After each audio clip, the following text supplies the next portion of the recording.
Ay, ay, ay. All right, thanks. Oh, and there we are.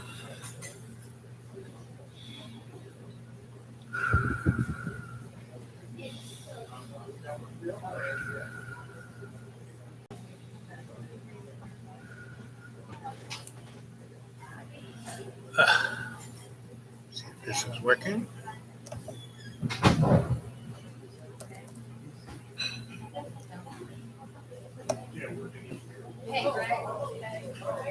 Hey, what? Who is it for, Becca? Hey, good morning, good evening, good afternoon, wherever you are. This is your Sensei Al Bob coming to you on Dreamy Dreamland with Sensei Al Bob. This video is for entertainment's sake only. It represents nothing. For the only truth is love, right? But who's riding this bus called Earth? Who's driving this bus? Right? Now, there is one idea that within time nothing exists except the moment you're in. That's the only time what's going on is going on. Hey there, Alan. And so what do you think about that idea, Alan, that the only thing that exists is the moment you're here? The past is just a memory that who knows whether that's right, and the future isn't quite here yet. It's just the moment we're living in. And so things are so easily distracted, so easily manipulated, so easily taken advantage of. And that's what the Gilded Age was, between 1870s and 1940. And that's when the extreme rich ran everything. This is very true. Now is the right time for salvation. The eternal now? Yes, the eternal now. And that's why it's important that the only real responsibility we have is ourselves, to ourselves and our brethren and all our relations, right? Expecting any politician to take care of business, forget about it. I mean, our present situation of COVID-19 and what happened in Beirut, just puts the exclamation point on the incompetence of any leadership within a political structure. I've not seen anybody really come across. It's the individual who has the opportunity to be responsible for their own life, right? And thus, through example, help the rest of all our relations do the right thing, right? That's what it's about. That's what Jesus did. Through his example, he was laying down, hey, that's what you guys should be doing, right? So that's where we are, right? 3 minutes and 28 seconds into the show. That's where we are. And, they just unbelievable crass and out, plutocratic corruption. I mean, again, Beirut is a prime example. Every country that is, Brazil, you name it, it's a level of incompetency is mind-boggling because we have the best legislators money can buy. So the legislators do not represent us, we the people. The legislatures represent their true constituency, which is the people of the plutocratic state, the oligarchs who own everything, right? And they do because we have the best politicians money can buy. And then they are gotten a hold of by people like Jeffrey Epstein, and they compromise. And, forget it. That's why we have where we are. Like what, sending federal nice people in to arrest Americans without, warrant or probable cause is straight up. Nancy Pelosi paid for it. The Congress doles out the money, and they don't care. I mean, right now, last week, 28 million, get out of your apartment letters went out, and the Senate and Congress did nothing to ameliorate that problem, right? They went home for summer vacation. And you know, Democrats are just as much to blame as Republicans. I love Donald Trump because he lies so much he tells the truth. You know, to get a real vaccine, what you have to do is whatever agent you're looking for, right? Bacteria or viral, you have to take a sample and clear out everything but what's left. That's the virus, that's the bacteria. And you make a vaccine. We haven't even done that. That's why the testing is so forget about it. And the only reason why South Korea and other countries had got a hold of it was that they jumped on it immediately. And because they were close to SARS, they saw what happened. And luckily, SARS was so deadly, it killed the people before it could spread. This doesn't. That's why it seems like a biological weapon, because it's so engineered. It gets everyone sick, but doesn't kill a lot of people. It uses up a tremendous amount of resources. It gets people totally freaked out, and and so that's why we have a real problem. And so, if it was just going to go away like the flu, it would have gone away. Like Donnie said, oh, when it gets warm, it'll go away. No, sorry, not happening. Just because it spreads. And it spreads, it has you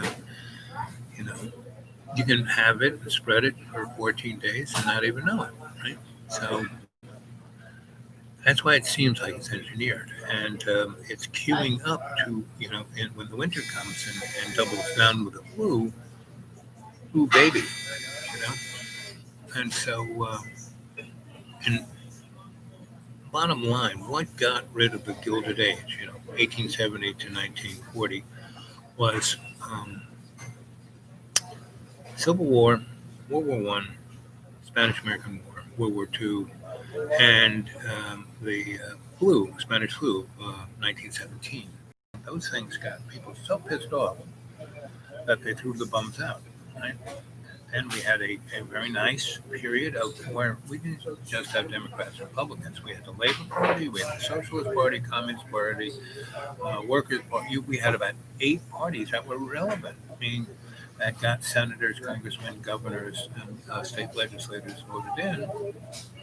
So, that's what changed the political landscape. Now we just have the Democrats and Republicans who just blame each other, and they're two wings of the same corporate bird.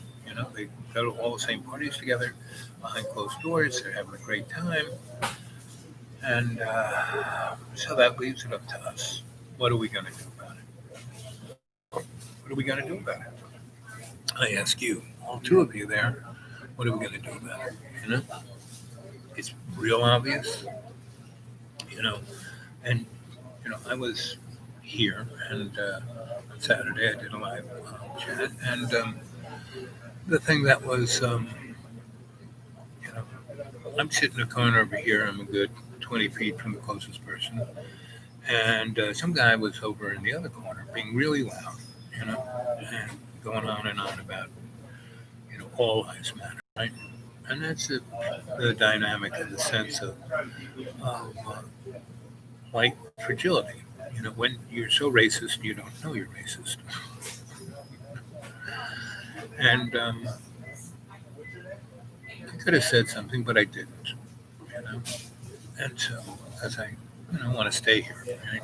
And but he represented the basic white point of view. Hey, we're not racist, Hey, the Civil War happened a long time ago. I wasn't there. My parents were immigrants, but Jesus talked about, he has this great homily. He says, yeah, that's true, but you move into an old house, right?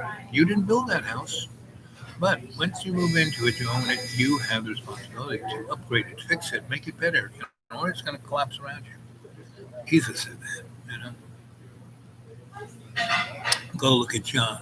And John's was one of John's homilies about this woman who wasn't one of them, but she was so touched by the joy of love's co-creation of Jesus Christ that she she still was who she was, but she was exuding that joy, and so she was rebuilding the house. She didn't, say, "Well, I didn't build this house. I wasn't around when it happened." She took responsibility.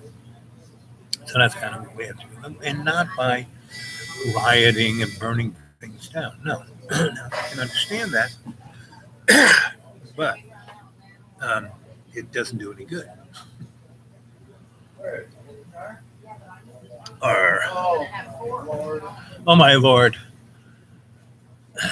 there's so many oh my Lord moments. Takes two of you. Oh. So, um, you know, uh, what else can I say? I don't know.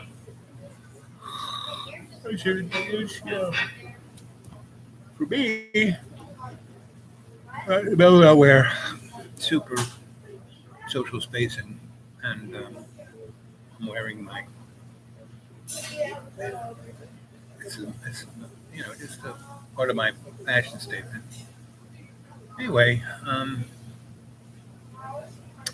again, I'm working on my novel Legacy. I now have. Uh, I will probably by Friday have Legacy 13. I've been putting slices of Legacy up there on xratted.blogspot.com. Alan, did you get to read it? Anybody get to read? But I'm up to number 11, but I've gone from 12 and on to 13, and I'm editing now. Moving things around, and this laptop, to really be at its utmost, has to be hooked to the internet. When I try to write and edit things at home without the internet, it slows down by about 20%. And that can be frustrating. I have to wait 5 seconds to move the cursor. Anyway, but thanks be to God, things I kind of cut out a bunch, so it's moving a little faster. And so by Friday, I will have Legacy number 13 up. It might be 13 big A, small a, because then I can edit it on this a little easier, right? So anyway, I've been with a project, Chock-a-Block, yep. In a couple of weeks when I get screwed over. Okay, great. And leave some things because I always like feedback. It helps a writer. It really does. But the storyline is not just me. It's all our relation. It's one thing. That's the real deal. Is that we are all God, and we're like little cells of God, right? And so that's why we, um, you know, somehow we're tricked by the great trickster to believe that this little bag of water is us. It's not our bodies. It's not us. Sorry. And so, it's what it is. And it's what this novel's about. It's about all the different interconnections, all the different. It starts out when I have this sitting out in deep green about 10 years ago. And I'm sitting on this, virtually everything I have, it's deep green. I got out of the garbage, right? And I found these really great lounge chairs that you kind of sit down on, and then it eases you into a vertical thing that you look straight up. Doesn't hurt your neck or anything. And they were in the garbage. So virtually all my furniture, most of my cooking utensils, a lot of stuff I have has come out of the garbage. And you used to be able to go through the garbage. Now you can't because you got to take it to the waste station where you throw it into a dumpster. You can't jump in the dumpster. Back in the day, you take it to the dump and you could walk, as long as they didn't have the equipment rolling around, you could dig through the garbage. So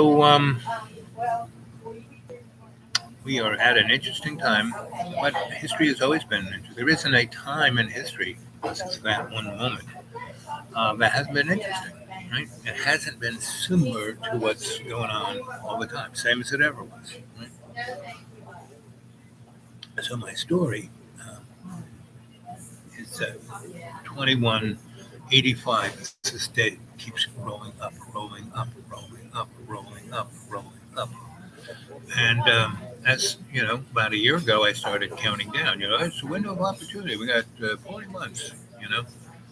And then so many weeks. And now we are so many days. And I keep saying this is like Bill Murray's Groundhog Day. We got all the time in the universe to get it right. And the more we jack off on somebody else's ideology, someone else's religion, someone else's, it's okay. Religions are fine if they help you out and help you connect to the great I am. Like Alice Bailey's works with that. Very good, Elizabeth Clare Prophet's works with that, Gurdjieff, Ouspensky, all the guys who, the Bible is problematic because it was written over 900 years. And it was like they gave it to these semi-illiterate monkeys, I call them monkeys, monks, and they were, charged the job because they had good handwriting. It's like they were typewriters. And so it's like a 900-year-old long case of telephone, whereas the Old Testament or the Torah, the Hebrew book, was a little more by the numbers, right? And that was the beauty of the Torah, is that it's by the numbers. Every letter of every word is representing a number, so you could keep track of whether someone changed something and also what it secretly meant, So that's where we are, and it's constantly the same thing over and over. But we are so distracted by whatever thing's happening, the storm, the power goes out. Power goes out in the deep green 4 times a month. And the first few times it's they turned my electric, I'd have to go down to the general store and they'd be dark too. But it would only last for about 4 to 8 hours. No big deal. Whereas the guys who just had the little hurricane on the East Coast, and you heard nothing of it. I mean, I talked to a lot of people on the East Coast, and this was as bad as Sandy, right? So, and there's things going on, in Beirut. That was so horrific and so off the hook incompetence. But I went and looked at the videos of it, and it's a big city. Beirut was a rich city too. That's why all the corruption, and so it was real fancy. That's why so many people got killed. Because all these big buildings with glass. It was like all flying razor blades, which is what caused most of the bodily harm. Like 5,000 people badly injured. 185 in the zone. But anyway, so it's a big city. There's a lot of video cameras on every building, taking care of security. And so there were a lot of cameras that caught, who were down in the port that were pointed at that building. And first there was a fire, a lot of black smoke coming out. Then there was a single first explosion, boom, and it blew out the side of that building, right? So the cameras could see inside the building. And for about 30 seconds before the next big explosion that basically tore up Beirut, the camera showed all these little sparkly things, right? And not like down in where the bags of ammonia nitrate was, but all over. Well, there was a big explosion, in the air, but it was these sparks, and they weren't just like firecrackers or little. It was like, what is that? And then baboom. So it was, and back in the day when I worked in mining in New Mexico, Um, you know, um, I worked on this one strip mine where it was just, a mesa. They drilled holes. They put the ammonium nitrate in the ground, and as they did that, they would put this like shoelace, and it was the igniter, and it was made out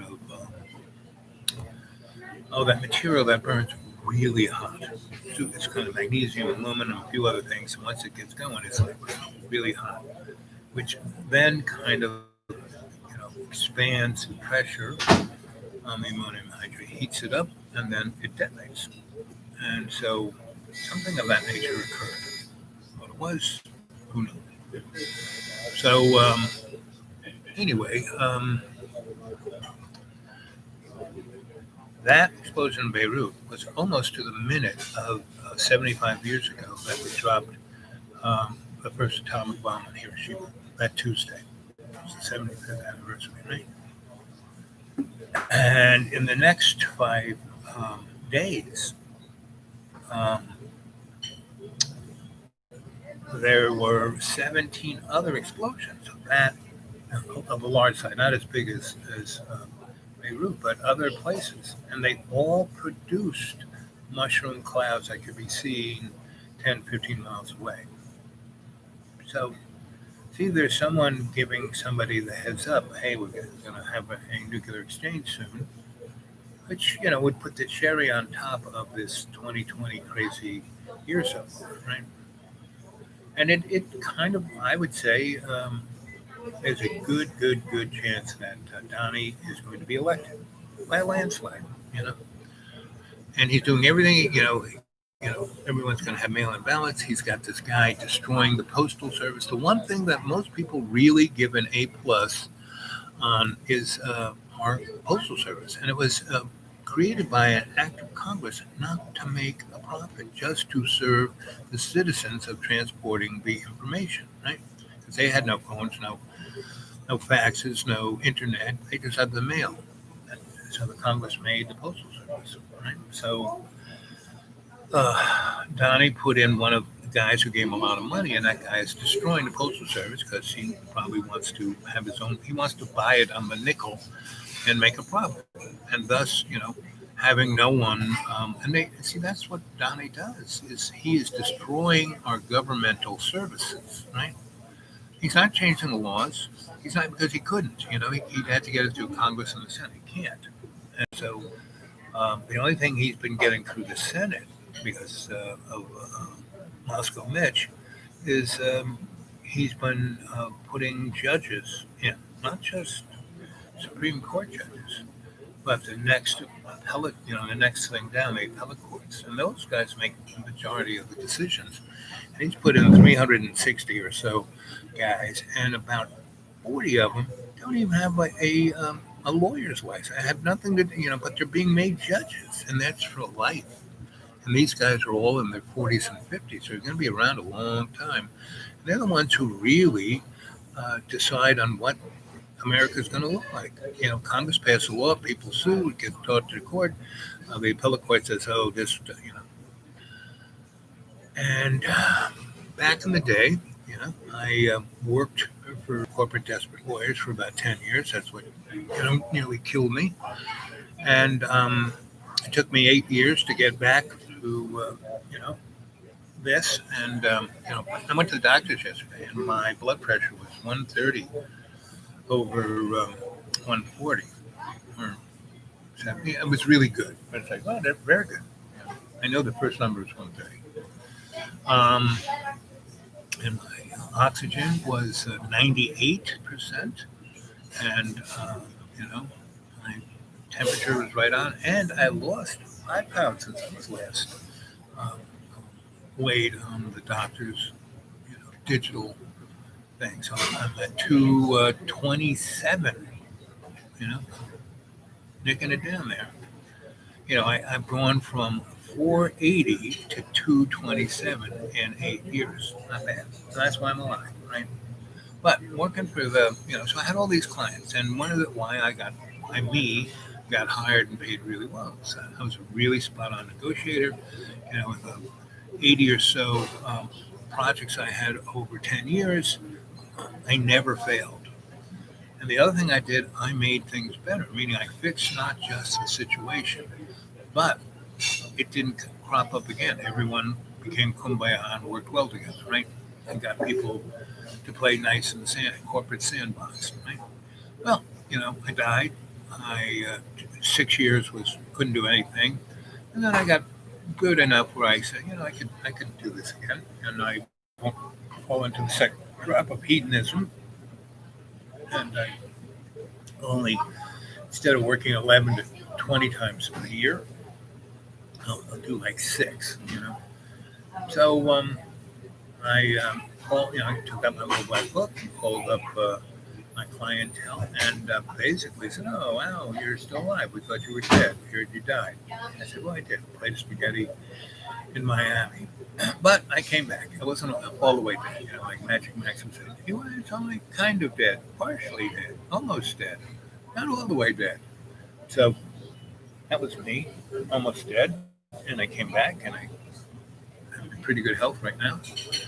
But I got all these things wrong with me. I got, diabetes, neuropathy, charcoal legs, aplastic anemia, you name it. Um, arthritis, but I deal with it. I have a healthy diet. I take my supplements. I do a lot of exercise, and I don't get distraction by hedonism because I'm living out in the forest. Right? And I'm always, moment to moment, thanking Love's co-creation for being here. And I'm always saying, okay, I'm ready for the next interesting thing because that's been my life. So I'm always being tasked to do something. I have no idea. It's not like I have a burning desire to do this. No, it's like shows up. Oh, that looks interesting. I'll do that. Meaning, when I got into corporate law, I just kind of, well, this looks interesting. And the guy desperately needed me, and that's one of my rules. I don't work for anybody unless they desperately need me. Ergo, I can kind of define what I'm going to do and not be defined by them. So, anyway, um, when I called up my clientele, they said, "Oh, well, it's good you're alive, but we don't need you." I said, "What do you mean you don't need me?" "Oh, we replaced you with an app." What? And what they do is they take all of the stuff that I would take, parameters of why people would disagree, put it into the software package. The computer chunks it out and goes, "Okay, offer everyone this. Majority of the people will agree." So, I basically um, was told, "You've been replaced." Right? Then I kind of looked into it and found that law is something that is to replace your basic population. You know, the population of lawyers, will be replaced by computers. And if you go into a court today, you'll see the judge up there and his assistant over there, basically,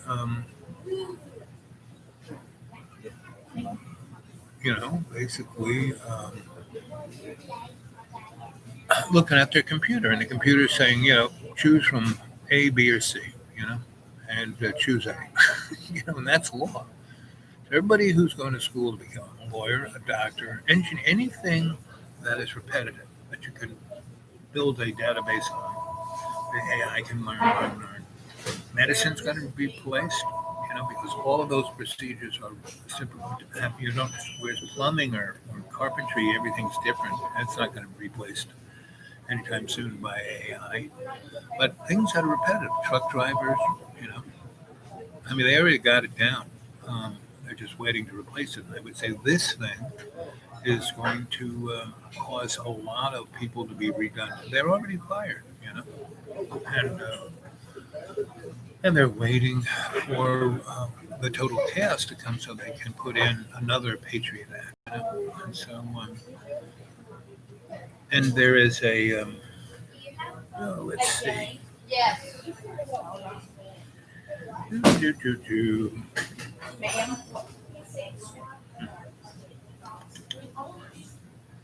I was looking at this earlier.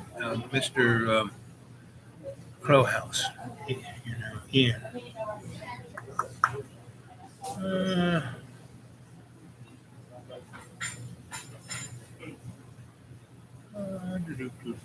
Where is it?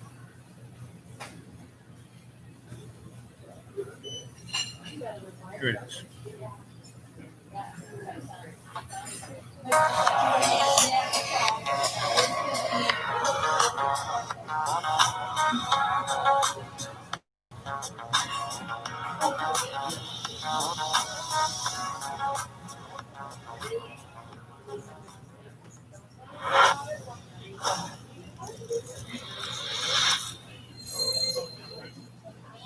What I'm about to show you now is the holy grail of information on their planet and what's in store for us in the next decade or so.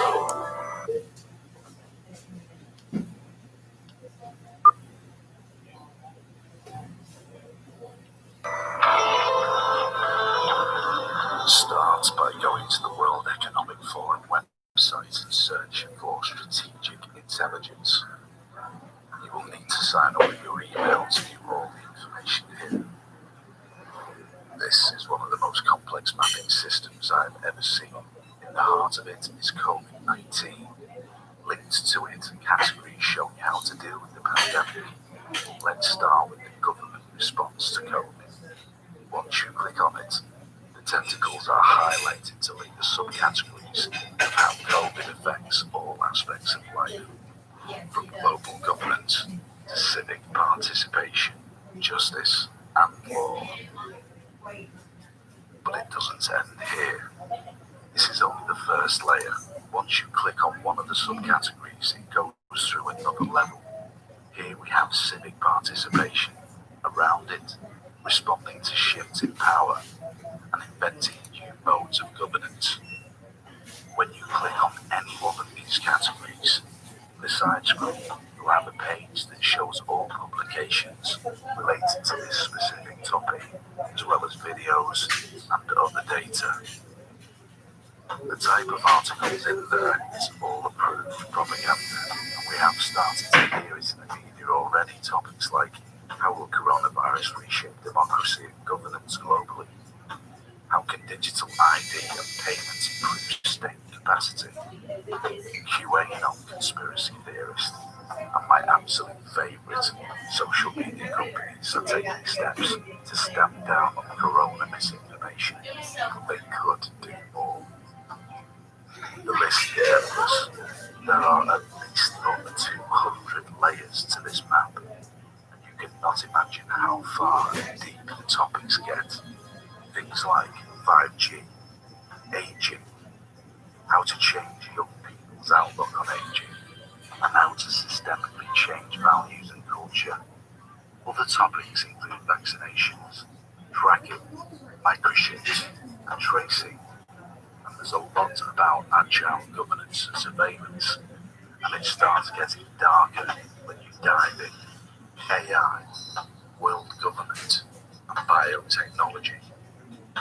I could go on for hours, but I will leave it up to you to go through and witness the horror of the technocratic world that awaits us unless we decide to wake up and pay attention now.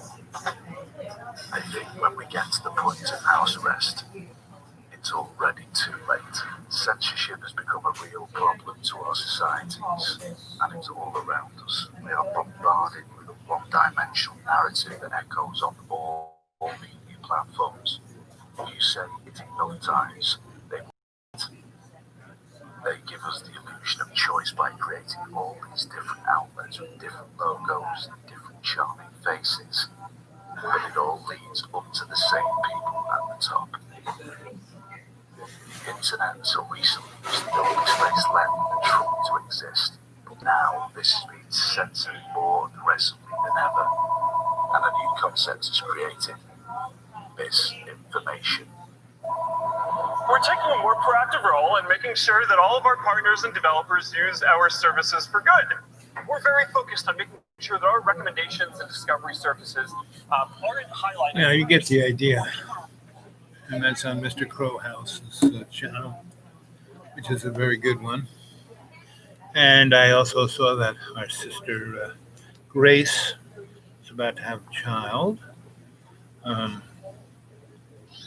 she had a really good,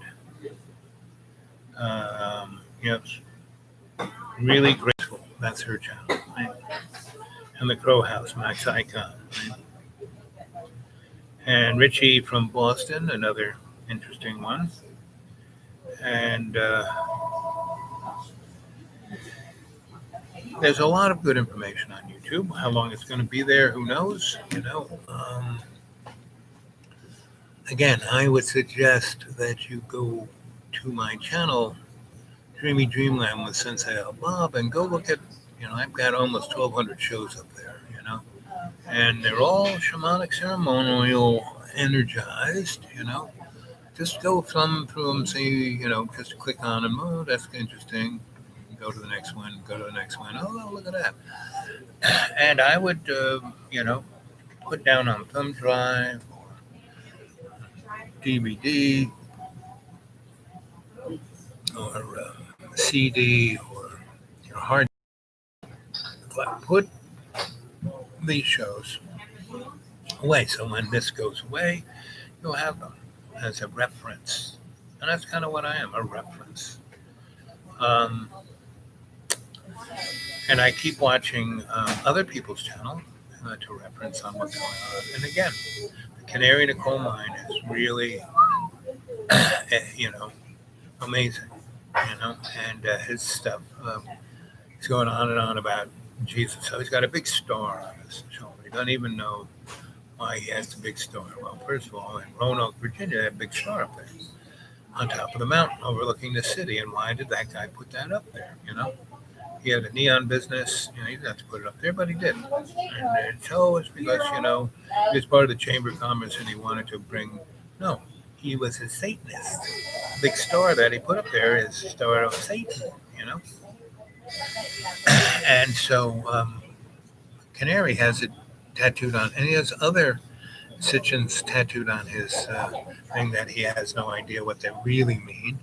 And he said, I'm going to put a cross on it, And, I don't think so. That's not going to really fix the fact that he's a walking, talking Sitchin for the great illusionarist. And what does he talk about? Really not much, ever. Except how he's looking, how much he's, look at me, he plays the same. He's actually an amazing guitarist, amazing drummer, amazing. Everything he does, he's amazing at. He just doesn't do anything amazing, And because of that, everything he puts up there on his YouTube channel is amazing. It represents what's going on. It really does. And like I said, he's a canary in the coal mine. It's like you can't. Wow. So.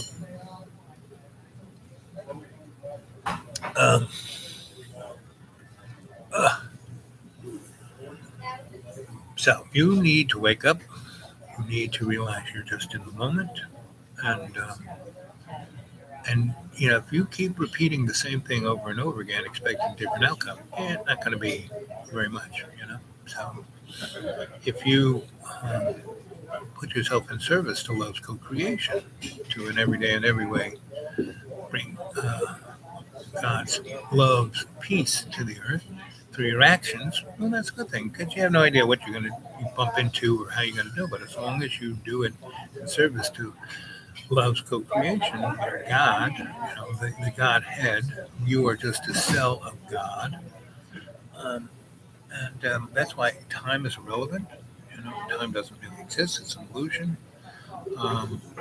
That's why we keep seeming to repeat the same thing over and over again, because we're not quite getting it right. And we haven't slipped totally into total debauchery. If humanity wasn't really pretty much good, we'd be toast. We would have failed experiment. But we really are okay, and it's just quality to religions, political structures, economic prisons that we put ourselves in that keep us shackled. reading the Bible is a good thing. Reading the Torah is the Bible. You're reading the Quran is the Torah and the Bible. These are all religions based. They're called religions of the book. And Muslims are basically Christians on steroids. I'd love to see Christians pray every day, at least 5 times. I mean, really pray, meaning roll out the rug, face east, and pray. I'd like to see that. Because good thoughts bring good words, actions, good actions bring good deeds bring good outcomes. And that's what those processes are meant to be. That's why you're meant to read your Bible, because it brings on good thoughts. But if you read the Bible and you only get bad thoughts, like those people are evil, let's get them.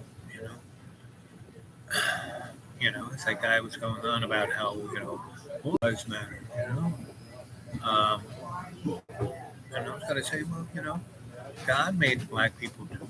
You know, they're valuable, and the fact that they have been on the bottom of the rung forever, and when black folks get educated, become doctors, lawyers, Indian chiefs, they stop being black people. They become white because they have to. They want to join that club. They have to act like them, right? It's like the movie. It's this black organizations like you know, um, Man from Uncle, and it's this black character who goes underground, and so he's like hanging out with white people and has a white girlfriend, and he's totally been turned into a white guy, undercover brother. That's it, undercover brother. And I played a little of it where he totally breaks down and gets schnozzled by this sexy white girl, and the way she breaks him is by having him eat a white bread mayonnaise sandwich, and he's like. Right? And this goes to a little story. I was working for this Christian church, and they hired a new minister because the other guy was like 98 years old. And it's like, so they got this guy who was quote unquote, a people's minister, and it's a beautiful little church. Been around for 180 years, and right in the middle of Roanoke. And anyway, so he said, I want you to be my community organizer. So I went out and organized. And the 40 white people who were left in that church on the board, well, there was 8 people on the board. I could fill that church with poor people, homeless people, and people of color. Did not go over well, right? And they fanned out downtown. Well, the white people were trying to get them to realize what was going on in the poorer parts of the neighborhood. Ooh, did not go over well, right? And but every Friday I had a big, beautiful sanctuary, great acoustics, pipe organ, amazing, and I had bands play there. Some of people dancing, right, and 40 or so old people would come and go. And every Sunday I would get there an hour, and the old people would roll in, an hour before the service started, and just sat there. And I went around and talked. I said, "How was your day today?"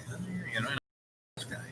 At first they were scared, and then next, they were like, And third, wow, I would really like this guy. And fourth, and there was I had Bible studies about an hour and a half before, so I would come to Bible studies, and I'd be there. And there was this lady who really didn't, she was teaching the Bible the way she thought the Bible was, and I would study.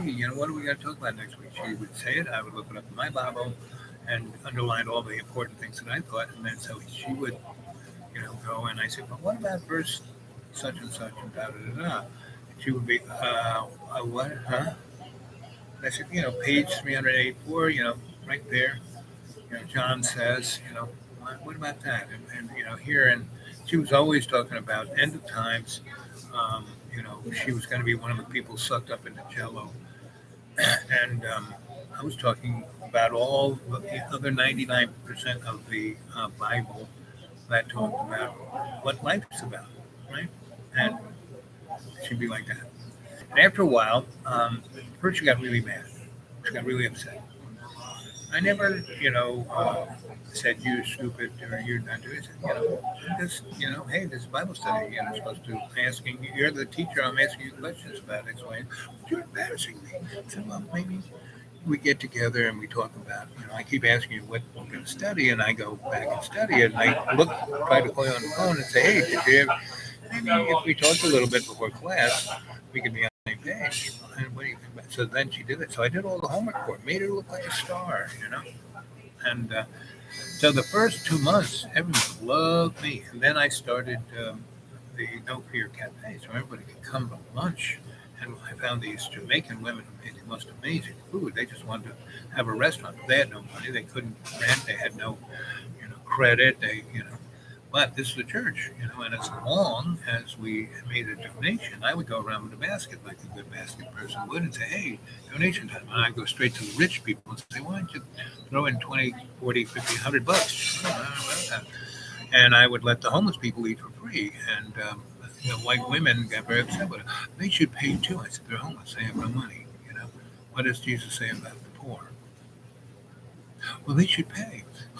I said, they do. They go in and wash the dishes. You let them wash the dishes? Yeah, it's called hot water and ammonia, and chlorine. And it's no, don't you wonder why this place looks so clean?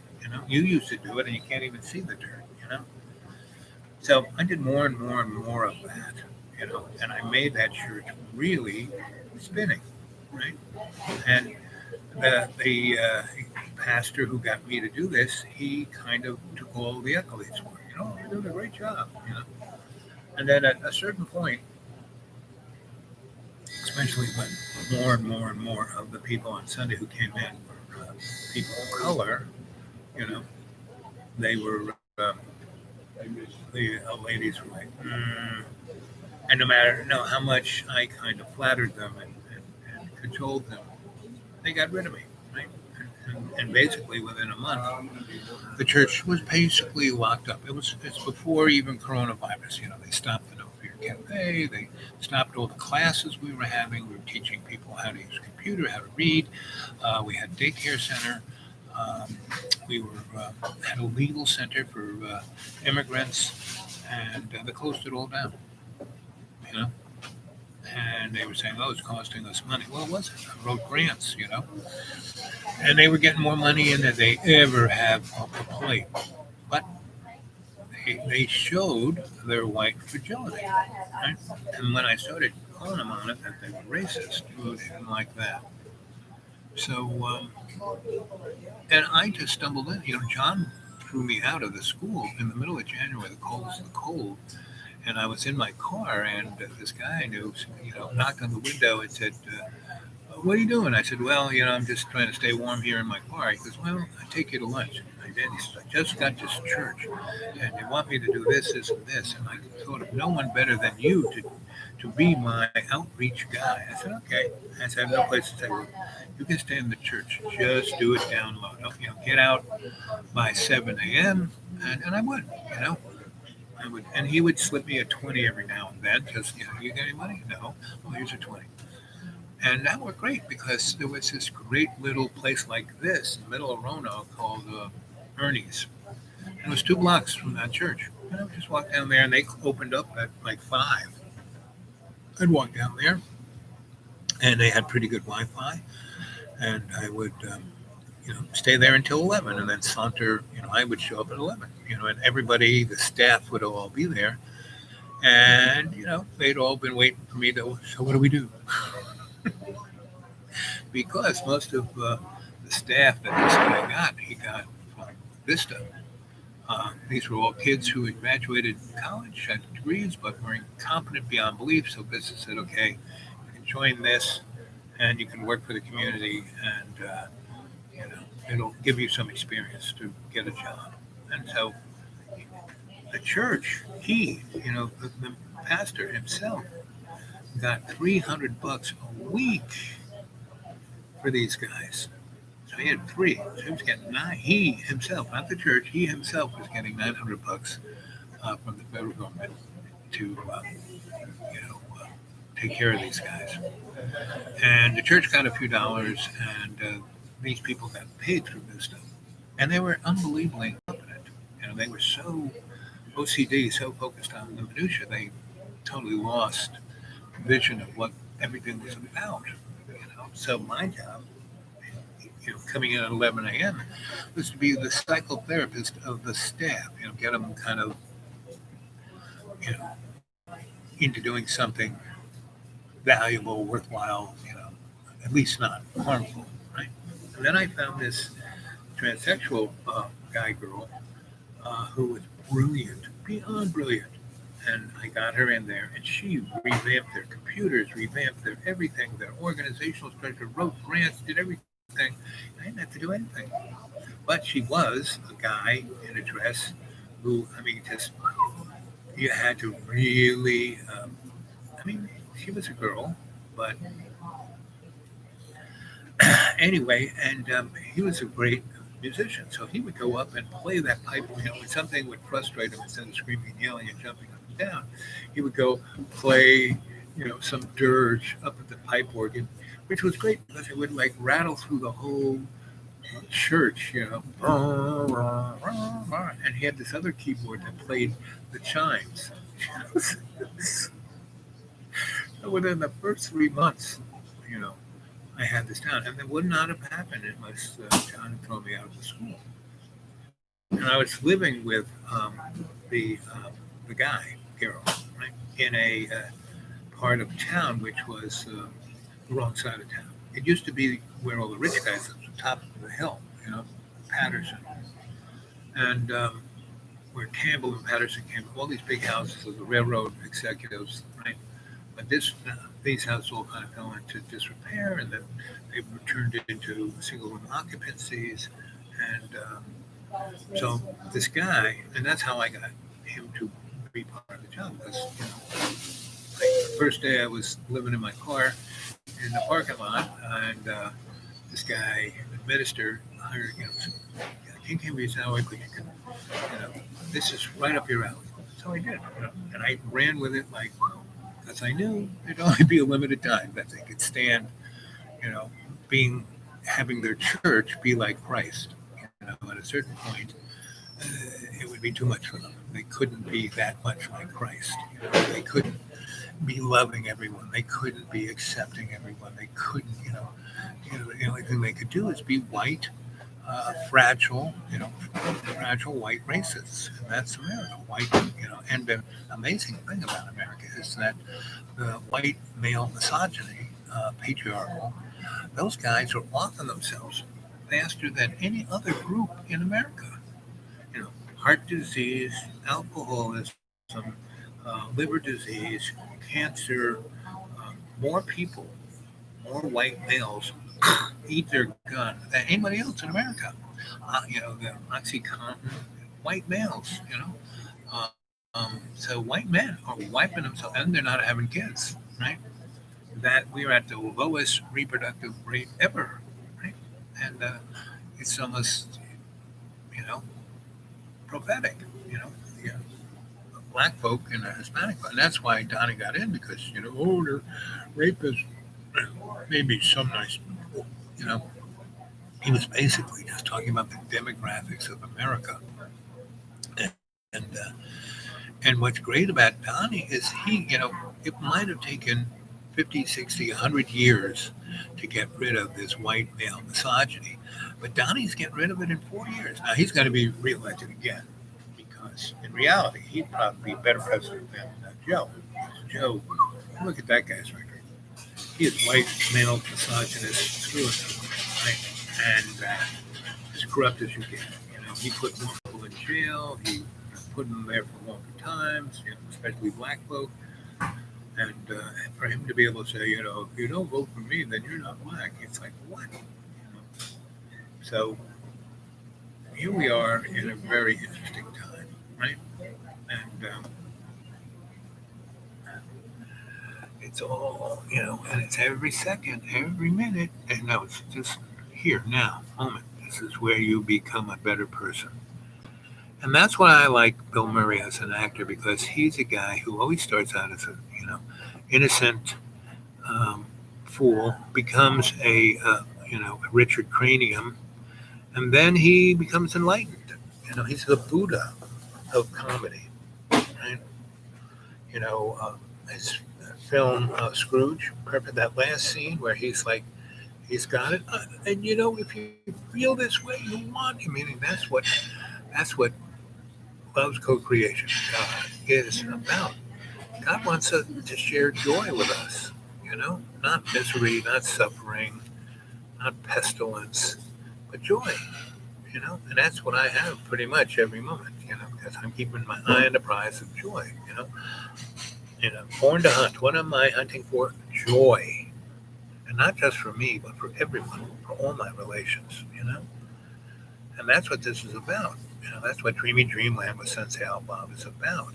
It's a portal for you, the observer, to experience a shamanic, experience of the moment, to realize that your life is about joy.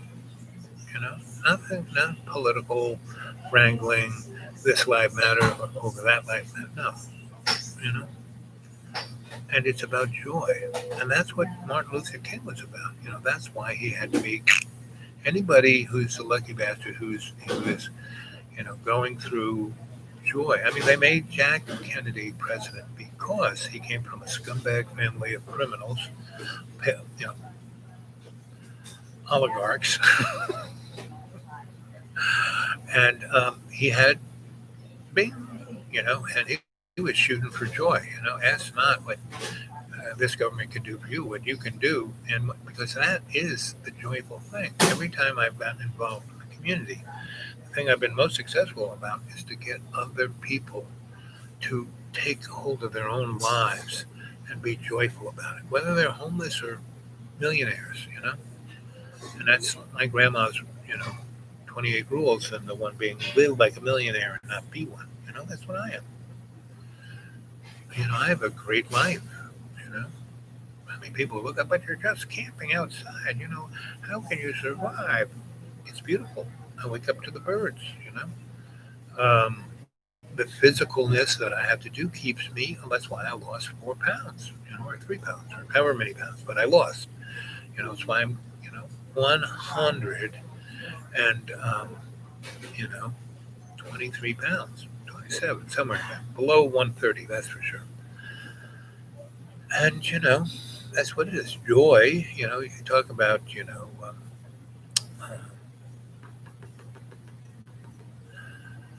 what is that stuff? Chloroquine, hydrochloroquine, all that is a stuff, if you're taking vitamin C and zinc and a few other supplements, all that chloroquine does is get it into your system deeper and better, right? And so as a prophylactic, it's good, pretty much against any virus or bacteria or fungus, right? They should make a vitamin C, zinc, hydrochloroquine vitamin, But if they did, nobody be sick, And there are plenty of things of this nature that could make life so much better for everyone. Our economics, you look at the countries that were attacked by Clinton, Bush, Obama, and they were all countries that had resources, were rich, like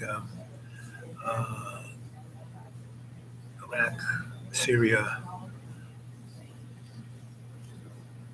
General Gaddafi, everyone in his country loved him because he made everyone a house, got everyone a job, got everyone college educated, dug these deep wells and turned their desert into a Garden of Eden.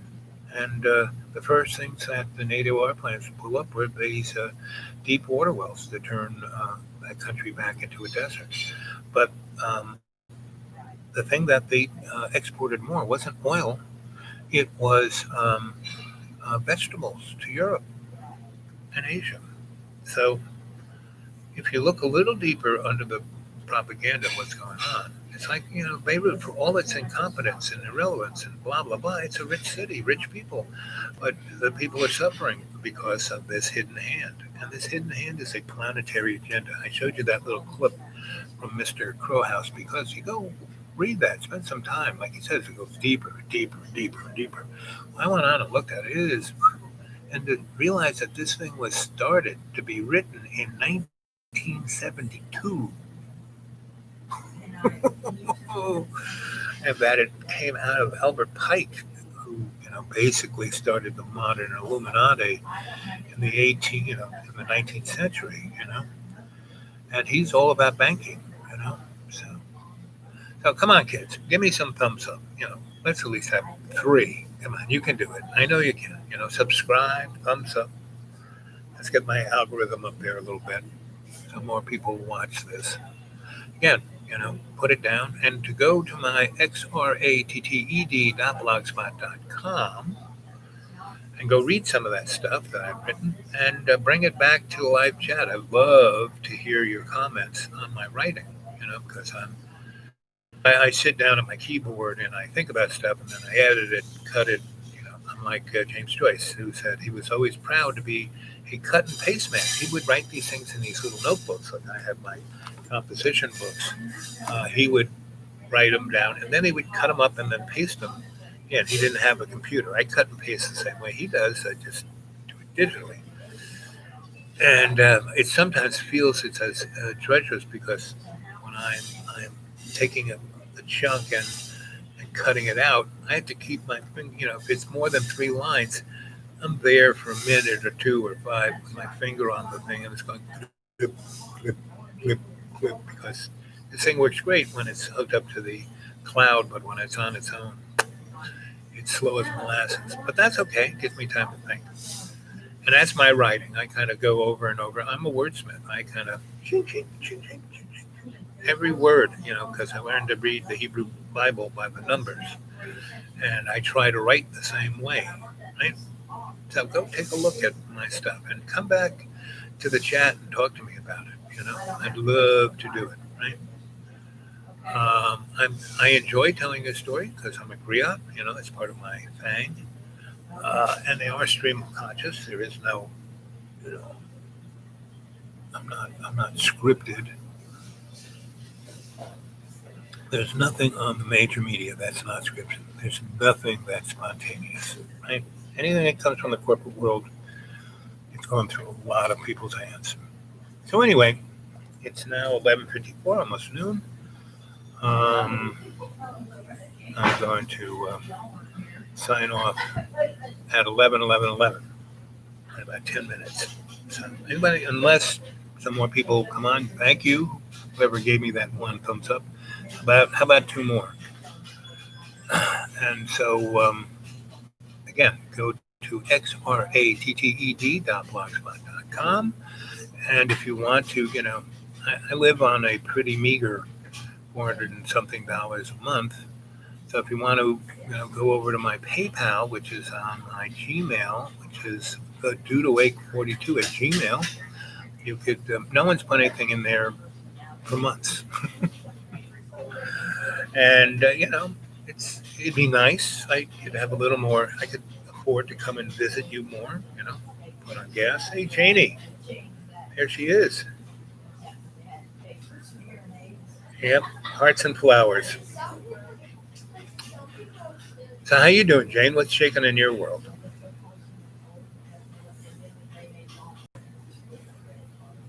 How long you been on watching? Did you catch any of my drift?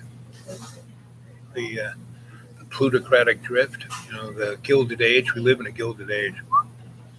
And what's interesting, I remember as a little boy going to visit Teddy Roosevelt's house on Long Island. And I forget what name they gave it. There was a name to it. And it was just like the Biltmore House. It represented the Gilded Age, real, right? And I remember I was, 8 or 9. Let's see, lots of shaking. We'll rewatch, just enjoying. Okay. So, is it good shaking? Are you shaking it? Having fun?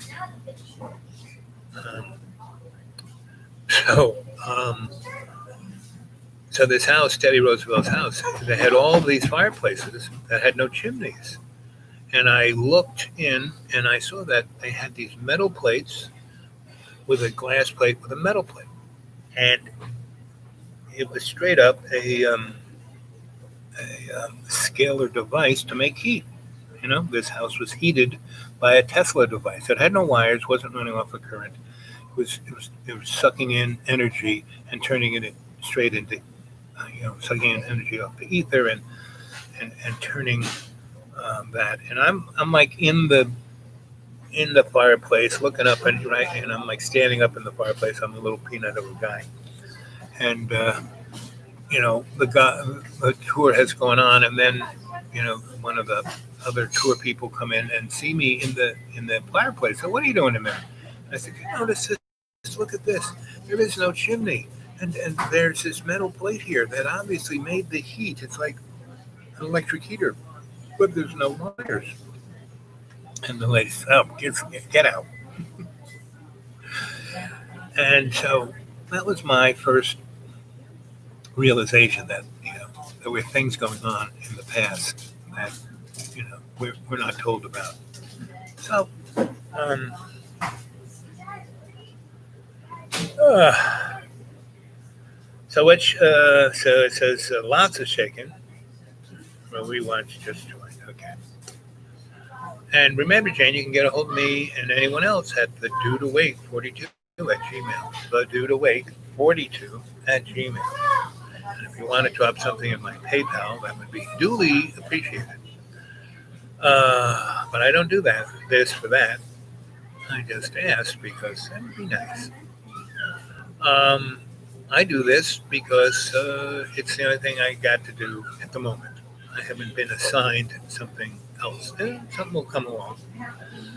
More people have been dropping by and asking questions in person, which is nice.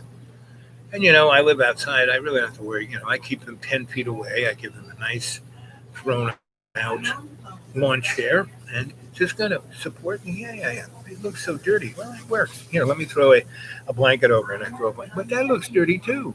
Well, it's not dirty, There's no grunge on it. But it's not new. Yes, it's probably 10 years old. I got this out of the garbage. When I make people a meal, right? And they go, wow, this is the best food I ever had. And I said, yeah, I got it out of a dumpster.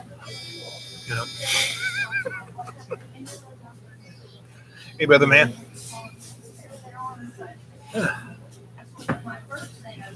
So that's the story. We still got a few minutes to burn. I'm going to check out at 11:11:11.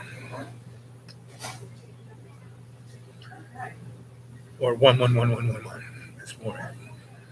I'm going to stay on for 11 hours. 1 hour, 11 minutes, 11 seconds. So it's now 1:08. So you got about 3 minutes or more to say anything you want to say.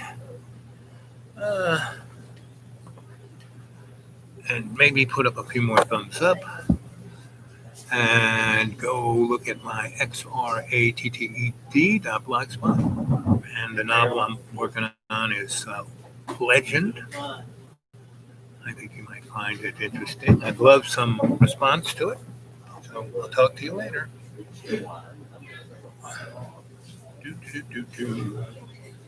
Anything before I go?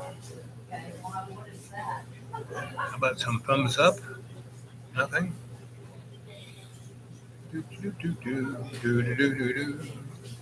Oh, right there.